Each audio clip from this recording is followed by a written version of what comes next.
True Night Shift Alone at Work Horror Stories, Volume 3 by Whisper Diaries. Hey, what's good? How your day going? How's your morning, your evening, your night, whenever you're watching this video? Not about to talk too much. It's pretty late, man. It's freaking 10 o'clock. I know you probably think that's not late, but hey, I'm a father of 3, so for me, yeah, that's late, dog. But either way it go, I'm like, what's a better way to wrap up the night than with some good horror stories? Hey, you want to check out the original video? The link will be in the description below. But let's go. Story 1 by LK. I spend a lot of my spare nights doing deliveries for Doordash. It's my way of getting extra money while also not needing to commit to a more strict second job. I started driving around 9 p.m. on this night and steadily took on some orders until 11, where it slowed down a bit. During this time, I just drove around the shopping center that had most of the fast food restaurants people often ordered from, and eventually another order came through. It was a regular order to be delivered about 4 miles away. After getting the food, I started the directions to the address, and it was almost immediately apparent that it wasn't a house. I scrolled in on the map, which only showed streets and buildings, and the address it pointed to was along a street that had no buildings on it. It looked kind of like an empty plot of land, but the Doordash map was never that great, so I just started driving and decided to at least check it out and maybe call the customer if there was an issue. I drove out, taking just under 20 minutes until I reached the street it was on. This street was very bare, no houses or crossroads, and no cars driving on it. When I got to the end, it became a gravel road, and on the side was a small wooden sign that was too weathered to be legible. No. I pulled onto the gravel and turned my brights on, and right away I could see something far off down the road. I drove in closer, and as I approached it, my phone dinged to let me know that I'd arrived. In my headlights was a small mobile home, or some kind of RV, and on the door were poorly painted numbers. I looked back at my phone. 2760. It was the address. I got out, holding the food in my hand as I walked up to the RV. Getting closer, it was a bit unsettling to look at. It was overgrown and old, which was strange considering it was a mobile home meant to be moving around. I gave it a knock and waited. This was a rare cash order, which made more sense once I saw the... Damn, because I was just about to say I'd have left that food right there on the doorstep and dip. I ain't gonna lie to you, probably wouldn't even delivered that one. But it's a cash one. Yeah, you gonna keep that little $4. I'm out. Waited. No, This sir. was a rare cash order, which made more sense once I saw the place, but it definitely didn't make me feel good having to stand here. As I looked around, an eerie feeling loomed over me. This place was surrounded by the woods with no lights anywhere. Past the RV, it was complete darkness. I heard something from inside, and I prepared for them to open the door, but then a voice to my right startled me. I looked over and saw a man smiling at me, standing by the corner of the RV.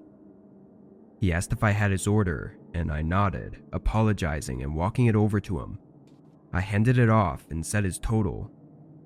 The man reached into his pocket and pulled out a $5 bill, then smiled again and said he just needed to grab the rest.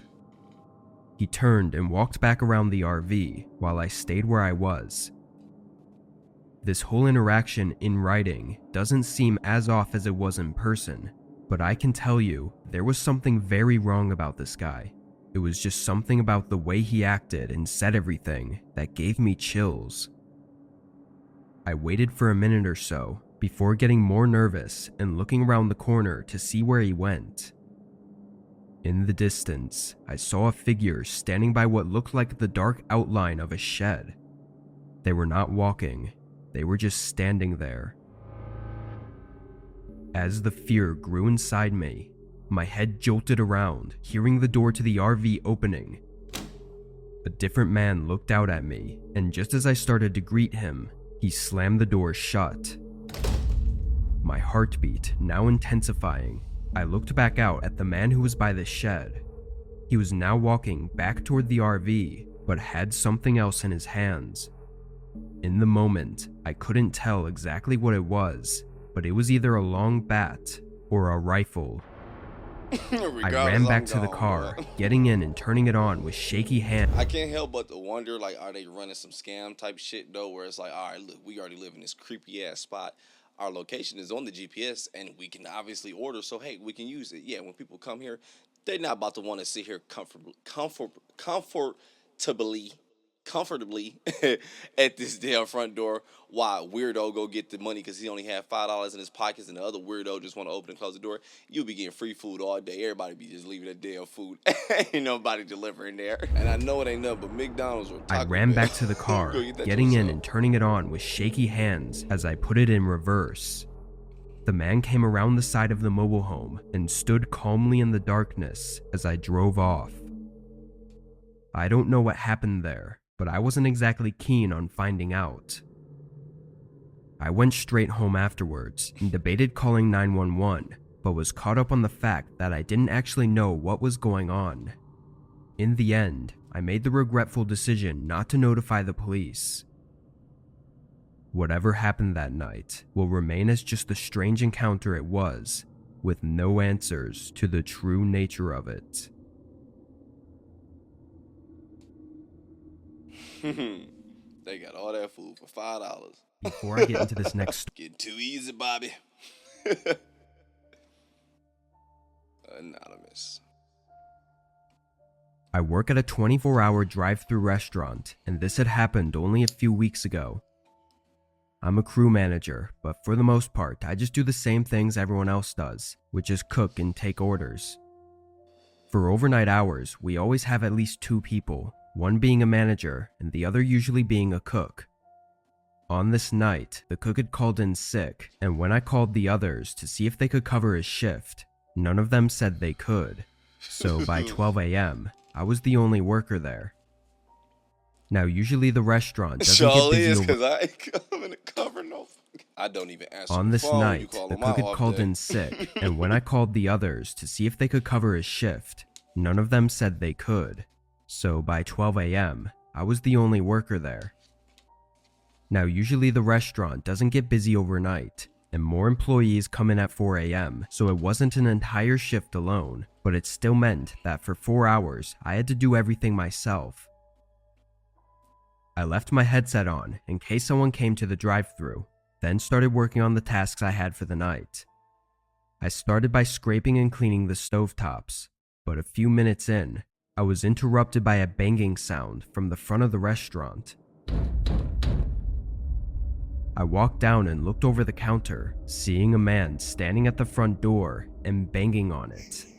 Then he pressed his face against the glass and looked inside, scanning the whole room before his eyes set on me. I walked over to the door as he stared at me, and when I got closer, he backed up and waited like he thought I was going to open it. I yelled through the glass that our dine-in area was closed and that he needed to use the drive-thru if he wanted to order something. He looked confused, so I yelled again that the doors were locked and he had to use the drive-thru. He showed no response that time, not giving me any idea whether he understood me or not, so I just turned around and walked back to the kitchen. I figured he'd have to get the hint at some point that the doors weren't opening. I continued working on the stovetops, spending at least 15 to 20 minutes on them. Throughout this time, I had gone once to check the front to see if the man had left, and from what I could see, he was gone. The whole parking lot was empty, and the man was not at the door. But it was a couple minutes after finishing with the stoves that I got an alert from my headset that someone was in the drive-thru. I turned on my mic and asked for their order while walking to the window, but nobody said anything. When I got to the window, I immediately saw on the camera that there wasn't a car out there. He walked to I that looked shit. around the screen and didn't see any movement either, so I ignored it and started walking back. But as I got to the back room, I slowed to a stop when I thought I heard something. I stood in place and listened as footsteps slowly walked above me on the roof of the building. They were careful steps, not making much sound aside from the roof creaking, but I had no doubt that there was someone up there. I followed the sound of their steps with my stare, moving down the ceiling until I saw the ladder leading to the maintenance hatch, and that's when I realized what they were doing. I sprinted over to the ladder and started looking for some sort of lock to keep the hatch from opening, but I'd never even used it, so I had no clue how it worked or if it even locked. Then there was a loud creak from the ceiling directly above me, and a few thuds came from the outside of the hatch. From the ceiling directly above me, and a few thuds came from the outside of the hatch. A moment passed, then the hatch creaked open slightly, and through the small gap, all I saw were a set of eyes staring back at me. I sprinted for the front of the building, hearing loud thuds from where the hatch was as I quickly unlocked the door and ran for my car. I called the police as I sat inside and frantically looked through the windows of the restaurant. While on the phone, I saw a shadow moving by the front counter. Then a man appeared, standing in the far back of the restaurant, but was looking in my direction. After a moment, he turned and disappeared behind the kitchen, leaving me in a panic until the police made it. They searched inside and outside, going on the roof as well, but the man had already run off. Nothing from the place was missing either. No equipment or money was taken. Nothing. He just broke in and left. I tried to not think about it too much, but this one pretty creepy because I thought, yeah, he was actually trying to rob the place, but nah, it sounded like he either just really high out of his damn mind or yeah, he wanted dog. He wanted him. The latter part was tripping me out because I was wondering as well, like, yo, how do you lock this? Can you close it? Can you lift it up? Can you pull it down? Because I was looking like I ain't never seen this type, so it was tripping me out as well because I didn't know what to do. And then he said the same thing, like, oh, the man had already run off. I was like, yep, I'm Nothing gone. from the place was missing either. No equipment or money was taken. Nothing. He just broke in and left. I tried to not think about it too much, but it's hard not to come to the conclusion that he was there for me. Like I said, this happened pretty recently, so there's still not much of an update on it. Even with his face on the cameras, there's yet to be a confirmed identity. The owner of the building added a padlock to the inside of the hatch though, which should have been done before, but I guess it was just an inconvenience.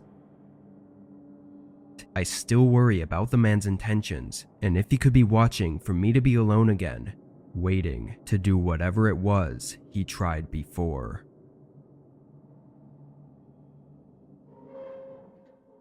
That was a little creepy though, I ain't gonna lie. That part tripped me out. When he got on the roof, tripped me out. Nick M.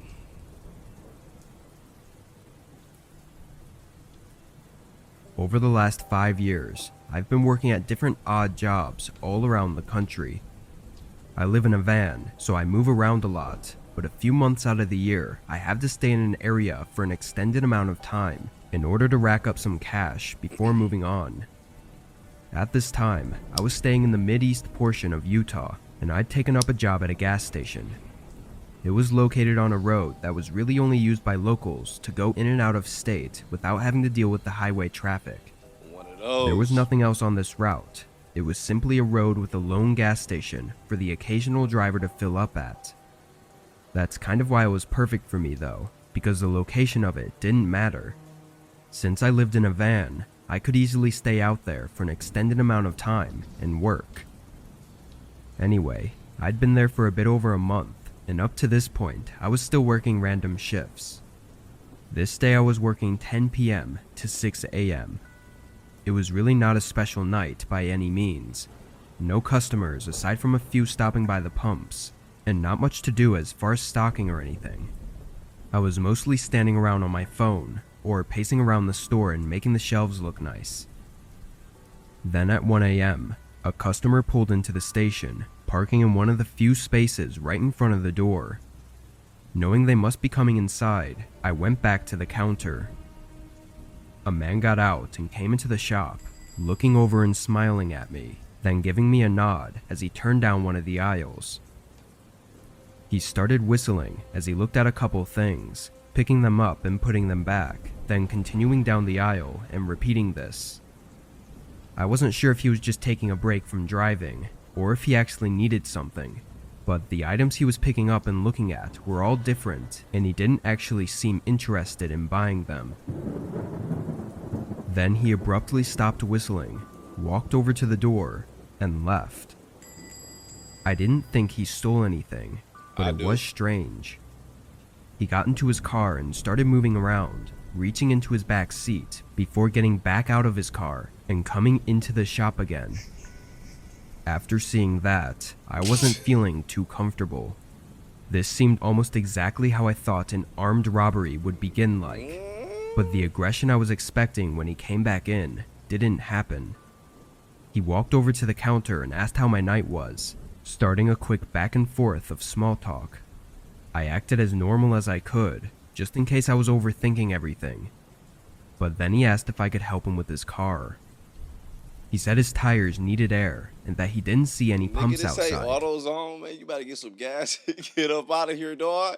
I'm not about to help you with your car. Just in case I was overthinking everything. Not nowhere.